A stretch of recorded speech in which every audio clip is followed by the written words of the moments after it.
আপনি যেই গাছ রোপণ করবেন ফল কি সেটা পাবেন নাকি অন্য কিছু পাবেন? আম গাছ রোপণ করেন, আপনি কি এখন কাঁঠাল পাবেন নাকি? আপনি জাম গাছ রোপণ করেন, আপনি কিন্তু সেখানে লিচু পাবেন না। যে গাছ রোপণ করেছেন তাই পাবেন। তো ফলে আপনি ইবাদতের কোন বীজ বপন করলেন, আপনি সেই ফলই পাবেন। এটা নিয়াত। এটা হচ্ছে যখন আমরা সিদ্ধান্ত যদি না নিতে পারি, সিদ্ধান্তটা থেকে নিয়াত। আমরা যে সিদ্ধান্তটা নিতেই দেরি করি, সিদ্ধান্তটা যদি আমরা নিতে না পারি, উদ্দেশ্য কি, তাইলে তো এটা একটা ডিজাস্টার।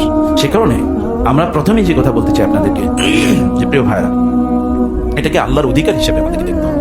অ্যাকশনস আর লাউডার দ্যান ওয়ার্ডস। আমাদের মুখের শব্দের চেয়ে আমাদের অ্যাকশনস এটা অনেক বেশি গুরুত্বপূর্ণ। আল্লাহ ডেকেছেন, অথবা আমি এটা দেরি করি কিভাবে? আল্লাহ সুবহানাহু ওয়া তাআলা, আমার তো কোনো প্রয়োজনে আমি দেরি করি না। আমার ব্যক্তি এই দুনিয়ার প্রয়োজনে আমি দেরি করি না, কিন্তু আমার সত্যিকার অর্থে যেই জীবন, সেই জীবনের প্রয়োজনে আমি একেবারেই আগাই না। এবং এই কারণে অধিকাংশ মানুষই তাদের নিজের উপর জুলুম করে।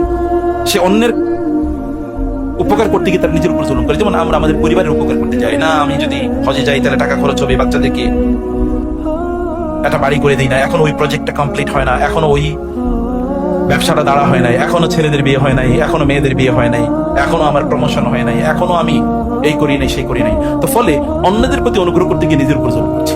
ওমা যালামুনা ওয়ালাকিন কানু আনফুসাহুম ইয়াজলিমুন। লোকেরা আল্লাহর উপর জুলুম করে না, কিন্তু তারা জুলুম করে তারা নিজেদের উপর। আপনি আল্লাহকে ডাকতে আল্লাহ সাড়া দেবেন কখন? যখন আপনি আল্লাহটাকে সাড়া দেবেন। ফালিয়াস্তাজিবু, at least they should try to respond to my invitation। আমার ডাকে সাড়া দেওয়ার জন্য তার চেষ্টা করা দরকার। আল্লাহ ইস্তিজাবা, আর আল্লাহ ইনস্ট্যান্টলি তিনি কি আমার ডাকে সাড়া দেন। তার আল্লাহ সুবহানাহু ওয়া তাআলা, তিনি যখন আমি তার দিকে হেঁটে যাই তখন তিনি দৌড়ে আসেন আমার দিকে। সে উপস্থিতি এসছে, যখন আমরা হেঁটে যাই তখন তিনি কি করেন? দৌড়ে আসেন। আপনি আল্লাহ সুবহানাহু ওয়া তাআলা কি করছেন?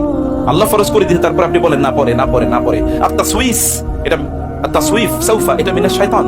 এটা হচ্ছে জুনদু মিন জুনুদি শাইতান। শয়তানের একটা অন্যতম প্রধান অস্ত্র কি? পরে। আপনি যতক্ষণ পর্যন্ত কাজটা না করবেন ওতেই, আপনি যত বলবেন পরে পরে, শয়তানের কোনো আপত্তি নাই। Big plan is a part of শয়তান। অনেক কিছু করবো কিন্তু একটা করে না। নো, আমি এখনই করছি, ছোট্ট করে করবো, ক্ষুদ্র করে করবো, আমি এখনই করবো। কিছু কি আল্লাহর কাছে গোপনে যায়? গোপন করা যায়? হ্যাঁ, ইন্নাল্লাহা আলিমুম বিযাতিস সুদূর। মানুষের অন্তরের গোপন মনি কোঠায় কি আছে এটাও তিনি জানেন, এটাও তিনি জানেন। তার কাছ থেকে কোনো কিছু গোপন নাই। ও আখফা, তিনি জানেন আখফা, তোমার কাছেও যেটা গোপন, আপনার কাছে জিনিসটা গোপন, আপনি নিজেও জানেন না, কিন্তু এটা আল্লাহ জানে। আপনার ব্যাপারে আপনি জানেন না, কিন্তু জানেন কে? আল্লাহ সুবহানাহু ওয়া তাআলা। অতএব তাকে ধোঁকা দেন। ইউখাদিউনা আল্লাহ ওয়া হুয়া খাদিউহুম, ইউখাদিউনা আল্লাহ ওয়াল্লাযীনা আমানু ওয়া মা ইয়াখদাউনা ইল্লা আনফুসাহুম। ওরা নিজেদের ধোঁকা দিচ্ছে, আল্লাহকে ধোঁকা দিতে চায়। আল্লাহকে বলেন পরে, আপনাকে আল্লাহ সুবহানাহু ওয়া তাআলা পিছনের কাতারে রেখে দেবেন। যাও, তুমি যেহেতু আমাকে বলছো পরে, আমিও তোমার পরের কাতারে রাখলাম। পরের কাতারে আল্লাহকে সুবহানাহু ওয়া তাআলাকে রাখবেন না। আল্লাহ সুবহানাহু ওয়া তাআলাকে প্রায়োরিটি দেন প্লিজ। এটা বলবেন না পরে। পরে বলা এটা কার অস্ত্র? শয়তানের অস্ত্র। শয়তানকে বিজয়ী হতে দেবেন না, পরে বলবেন না। যখন এই কারণে আপনি জানেন রাসূল সাল্লাল্লাহু আলাইহি ওয়াসাল্লাম যখন প্রশ্ন করলো সর্বোত্তম ইবাদত কি, তিনি বলেছেন as-সালাতু আলা ওয়াক্তিহা। ওয়াক্ত হয়েছে নামাজে দেখো। আমাদের পাপাচার পূর্ণ অতীত আছে, পাপ করেন এমন কোন লোক নাই। লোকেরা পাপ করবে, করলো বানি আদম খাত্তা খায়রুল খাত্তাইন আত-তাওয়াবুন। সবাই গুনাহ করে, রাসূল সাল্লাল্লাহু আলাইহি ওয়াসাল্লাম বলেছেন। আর এদের মধ্যে তারাই সেরা যারা কি করে? গুনাহ করার পর তওবা করে। গুনাহ করা কোনো সমস্যা না, সমস্যাটা কোথায়? তওবা না করা। গুনাহ করার মধ্যে প্রবলেম নাই, প্রবলেমটা কোথায়? তওবা না করার মধ্যে। আল্লাহ তাআলা বারবারই তো বলেছেন, তোমরা ফাতুবু ইলাল্লাহি জামিআন আইয়ুহাল মুমিনুন। লোকেরা তোমরা তওবা করো। তোমরা তওবা যদি করো, তুবু ইলাল্লাহি তাওবাতান নাসুহা আসা রাব্বুকুম আন ইউকাফিরা আনকুম সাইয়্যাতিকুম। সব গুনাহ মাফ করে দেন। শুধু তাই না, সূরা ফুরকানে আল্লাহ তাআলা বলেছেন কি, উলাইকা ইউবাদদিলুল্লাহু সাইয়্যাতিহিম হাসানাত। কেউ যদি তওবা করে, আগে সে যে গুনাহ করেছে ওই গুনাহকে আল্লাহ সুবহানাহু ওয়া তাআলা কেবল মাফই করে দেবেন না, ওই গুনার বদলে এবার লিখে দেবেন ওই লোকটা ওই সময় সওয়াবের কাজ করছে।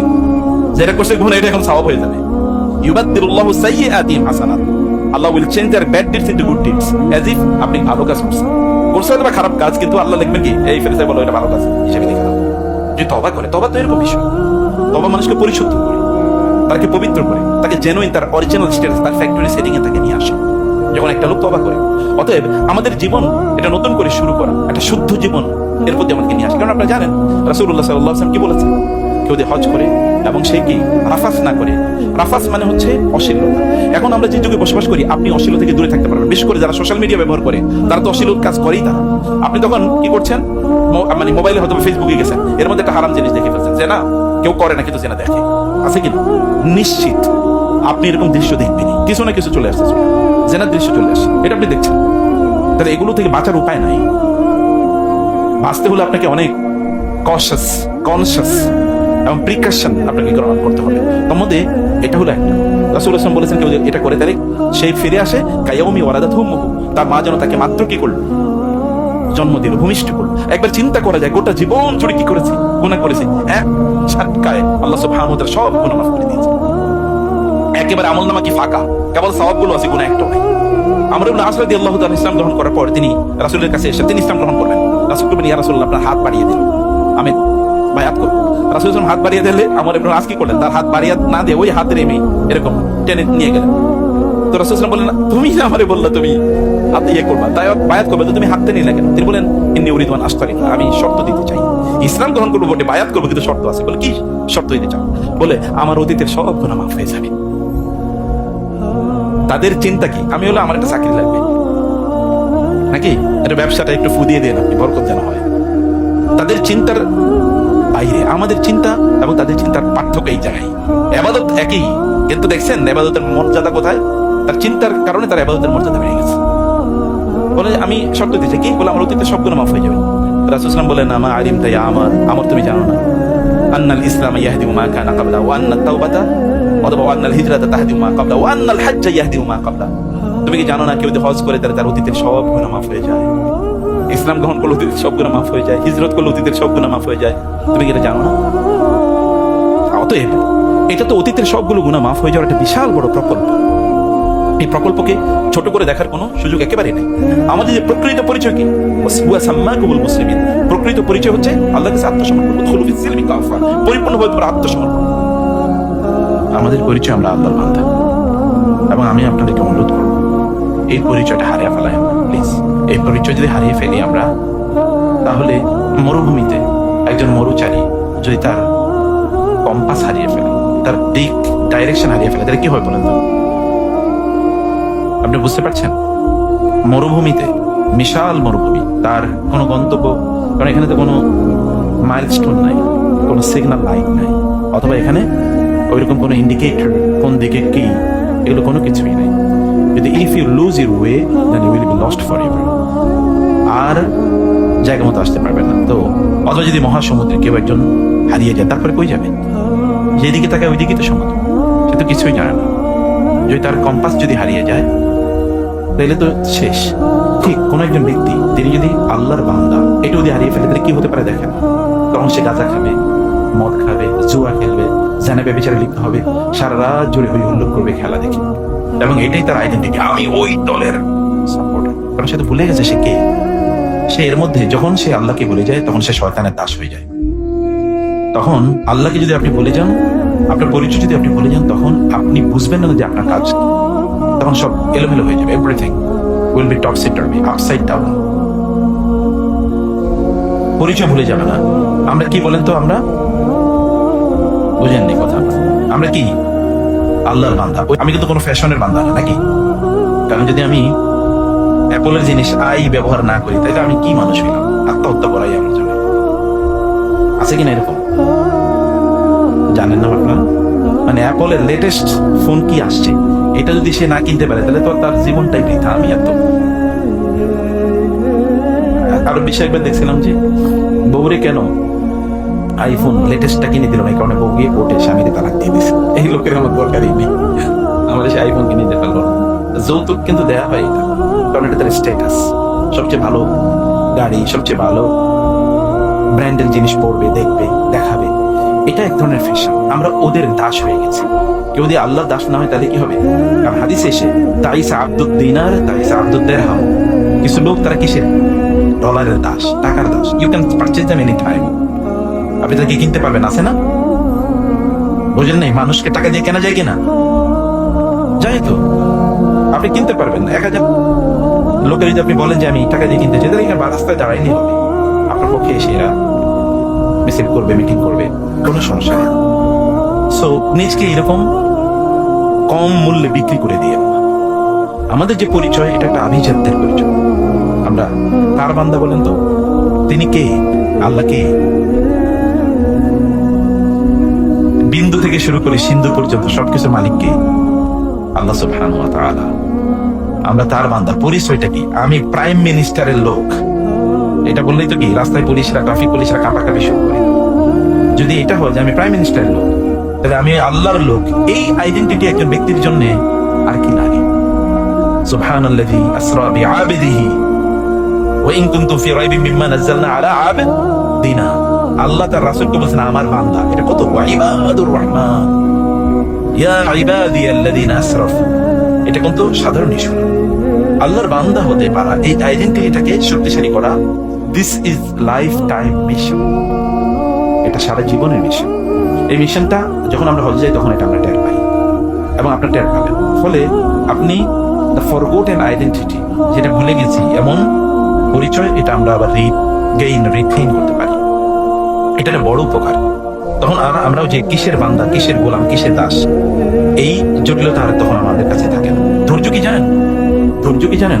প্রচন্ড ঝঞ্ঝা বিক্ষুব্ধ কোনো রাতে, প্রচন্ড ঝঞ্ঝা বিক্ষুব্ধ কোনো রাতে আপনি ছাতা মাথায় দিয়ে মসজিদে গেলেন নামাজ আদায় করার জন্য, অথবা যুদ্ধের ময়দানে শত্রুরা চারদিক থেকে ঘিরে রেখেছে, আপনি জানেন যে এখানে আপনার বেঁচে আসার সুযোগ নাই, তারপর আপনি তরবারি চালাচ্ছেন আল্লাহর দিনকে বুলন্দ করার জন্য। আমর ইবনে জামুহ, তিনি বৃদ্ধ একজন সাহাবী, তার 3 ছেলে ইসলাম গ্রহণ করেছে।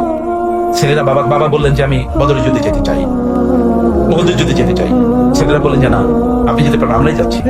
তারপর তিনি রাসূলের কাছে তার পা একটা ল্যাংড়া, একটা হাতে একটা নিয়ে, কি বলে এটাকে, লাঠি নিয়ে তারপর রাসূলের কাছে আসলেন। বলে ইয়া রাসূলুল্লাহ, আমি যুদ্ধে যেতে চাই, আমি শহীদ হতে চাই, আমার ছেলেরা আমাকে যেতে দিচ্ছে। রাসূল যখন ছেলেদেরকে ডাকলেন, বলে ইয়া রাসূলুল্লাহ, বাবা তো বৃদ্ধ, তিনি তো যুদ্ধ করতে পারবেন না, এবং এরকম অসুস্থ। রাসূল বললেন, তোমার বাবা শাহাদাত তামান্না করছে, তাকে এটা থেকে বঞ্চিত করো। আশা করছি আল্লাহ তাআলা তাকে শাহাদাতের মর্যাদা দেবেন। এবং যুদ্ধের মধ্যে তিনি গেলেন, যুদ্ধে ডিজাস্টার 70 জন সাহাবী সেখানে শাহাদাত বরণ করেছেন। রাসূল সাল্লাল্লাহু আলাইহি ওয়াসাল্লাম 3 জায়গায় আহত হয়েছেন। যুদ্ধের পর তিনি খুঁজে খুঁজে বেড়াচ্ছেন। আমর ইবনে জামুহের তিনি দেখতেছেন, ওই আমর বৃদ্ধ আমর কোথায়? এক জায়গায় দেখা গেল তার লাশ। রাসূল সেখানে দাঁড়িয়ে বলেন, আমি তাকে দেখতে পেয়েছি, এই মাত্র দেখতে পেলাম, তিনি জান্নাতে ওই লাঠি এর উপর বল দিয়ে জান্নাতে হাঁটতেছে। এটাই তো সবর, এটাই তো সবর। আপনি ওইখানে গিয়ে কষ্ট করছেন বটে, কিন্তু এগুলো আপনার মধ্যে ওই অনুভূতিটা তৈরি করে। হজ মানুষের মধ্যে যে অনুভূতি তৈরি করে, এই অনুভূতির কোনো সীমা নাই। এবং এটার বলে শেষ করার মতো পরিবেশন। লাস্ট আমি 2 মিনিটে 2টা পয়েন্ট বলে সেদিন আপনাদেরকে শেষ করি, কারণ আর আপনাদের বাসায় যেতে হবে, আপনাদের আলোচনা আছে, আমারও ক্লাস আছে। আমি 2টা ক্লাস অলরেডি মিস করেছি, আর একটা ক্লাস আছে। আচ্ছা, যারা আবরার আল্লাহ ওরা তো দুনিয়াতে জান্নাতে থাকে। আল্লাহ কেবল লাফি নাঈম বলেন না, নাঈমুল আখিরা বলেন, লাফি নাঈম নামে কিন্তু নাকিরা মানে হচ্ছে নাঈম এই দুনিয়াতেও তার। ওয়াইনাল ফুজ্জার লাফি জাহিম। আর যারা পাপিষ্ট ওরা দুনিয়াতেই জাহান্নামে থাকে, আখিরাতে জাহান্নাম তো রয়ে গেছে। ওয়াইনাল লিল্লাযিনা কাফারু যানুবান, ওই যে আজকে সে এটা বলেছেন।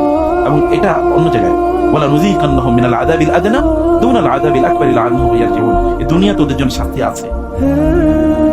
এটা দুনিয়াতে ফাযুকু বিমা লাকিতুম নাসিতুম লিকা ইয়াউমিকুম হাযা ইন্না নাসিনাকুম ওয়াযুকু আযাবাল খুলদি বিমা কুনতুম তা'মালুন।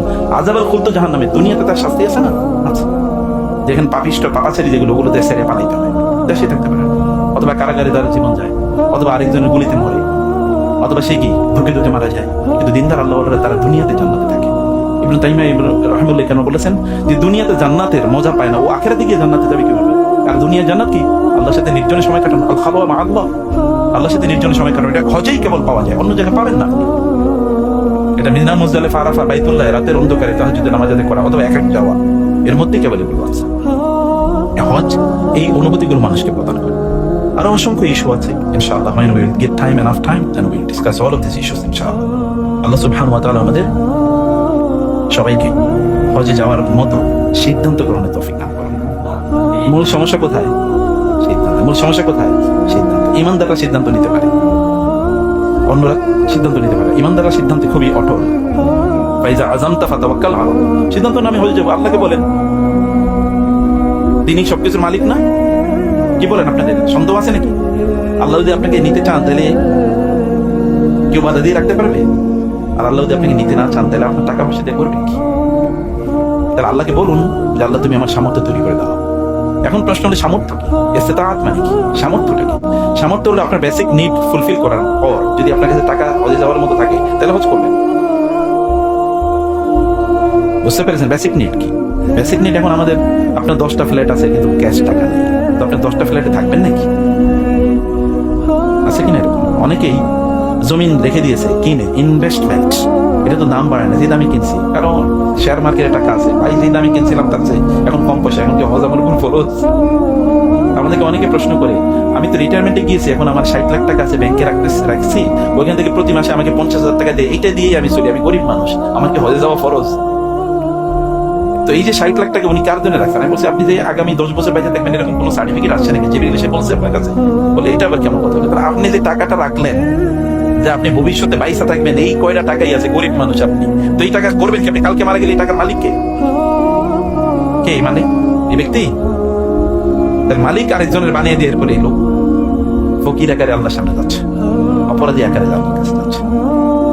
সেটা আর করবেন না। আল্লাহকে বলুন সামর্থ্য আল্লাহ তাআলা তৈরি করে দেন, ছোট ছোট করে করুন, কারণ আপনার ঈমান বাড়ানোর দায়িত্ব আপনার নাকি আরেকজনের? কথা বুঝেন না? আপনার ঈমান বাড়ানোর দায়িত্ব কার? আপনি কি নিজের আমলের মাধ্যমে জান্নাতে যাবেন না আরেকজনের আমলের মাধ্যমে জান্নাতে যাবেন? নিজের আমল, আপনার জান্নাত আপনাকে অর্জন করতে হবে। তা আপনার ঈমানের জন্য আপনি যাবেন না, আপনার জান্নাত আপনি অর্জন করবেন না, সেটা আপনাকে করতে হবে, করার জন্য আপনাকে চেষ্টা করতে হবে। আপনার দৌড়ই তো দেখিয়ে দেবে যে আপনি জান্নাতের দিকে দৌড়াইতেছেন নাকি জাহান্নামের দিকে দৌড়াচ্ছেন। দৌড়ই তো দেখাবে, দৃষ্টিভঙ্গি তো দেখাবে, চিন্তাই তো দেখাবে, মাথায় কি ঘুরতেছে তাই তো দেখাবে, কারণ এগুলো আল্লাহ জানেন। যখন আল্লাহ দেখবেন আপনার ট্রু ইন্টেনশন, যদি আল্লাহ দেখেন যে আপনার ইন্টেনশন মনের দিক থেকে আপনি আসলে বিশুদ্ধ নিয়ত করছেন, আল্লাহ সুবহানাহু তখন বলবেন আমার বান্দা যেহেতু আমার ব্যাপারে এরকম সুধারণা পোষণ করে, ওর যা লাগবে আমি তাকে সব দিয়ে দেব। এটা আল্লাহ বলেন নাই? বলছেন হাদিসে কুদসি, আনা ইনদা যান্নি আবদি ওয়া আনা মাআহু ইযা যাকারানি, যালিকা যান্নুকুমুল্লাযী যানানতুম বিরাব্বিকুম আরদাক। তোমাদের রবের ব্যাপারে তোমাদের এই কুধারণাই তোমাদেরকে ডুবাইছে। কোরআনে আল্লাহ বলেছেন, হাদিসে কুদসিতে আল্লাহ তাআলা বলেছেন, তোমাদের রবকে তোমরা যেমন মনে করবা তিনি তেমনই। রব কেমন মনে করেন এবং সে ব্যাপারে রবকে বলো। আল্লাহ তাআলা আমাদের তৌফিক অনেক বাড়িয়ে দিন।